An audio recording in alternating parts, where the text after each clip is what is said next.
All right, we'll now talk about Pillar 2. So Pillar 2 applies to the big end of town. So even a subset of significant global entities. The government, the Treasury recently released the exposure draft legislation last Friday. So here we'll give you an update of the exposure draft legislation. So firstly, it is an OECD initiative. And the purpose is to stop countries racing to the bottom in terms of their corporate tax rate. So what Pillar 2 seeks to do is to ensure that in each and every jurisdiction in which you operate, you pay an effective tax rate of at least 50%. This is not a global average, it is at each jurisdictional level. So Australia, being part of the OECD, will adopt Pillar 2, similar to about 135 countries, OECD and inclusive framework countries who will also implement Pillar 2. So as I said, the exposure draft legislation, the EM and the consultation paper was released last Friday. And for those who missed it, the rules, which I'm going to talk about, was released a day before on Thursday. Now, we did hold a Pillar 2 webinar recently.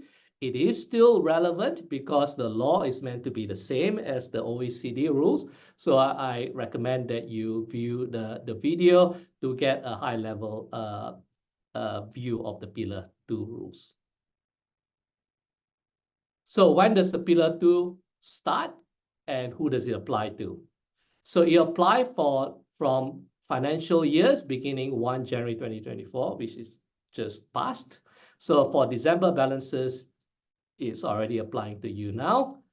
There is an untaxed payment rule, which is deferred to 1 January 2025. So in the webinar, I spoke about these two things.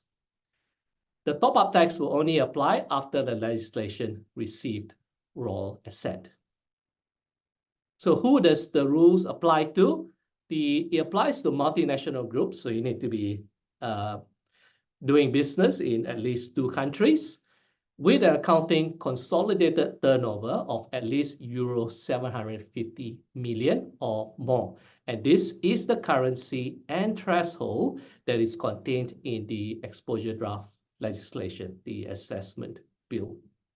So you look at 2 out of the 4 years before the start year. So for December balance at 1 January 2024, you should already know whether or not Pillar 2 applies to you.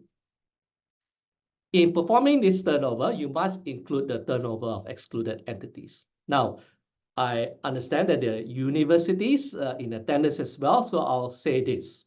Excluded entities are basically outside the Pillar 2 rules, so they do not need to do the calculation, they do not need to lodge form. So universities should satisfy the definition of a non-profit association, organization, which is an excluded entity. But be careful not to assume that because you're an excluded entity, your subsidiaries are excluded entities as well. They themselves need to satisfy certain conditions. So it's worth looking at that. So they might have Pillar 2 obligations. In performing the test, you need to take into account mergers and acquisition transactions as well. So be aware, you might need to combine the turnover of multiple groups, even if the merger happens on the last day before the start year.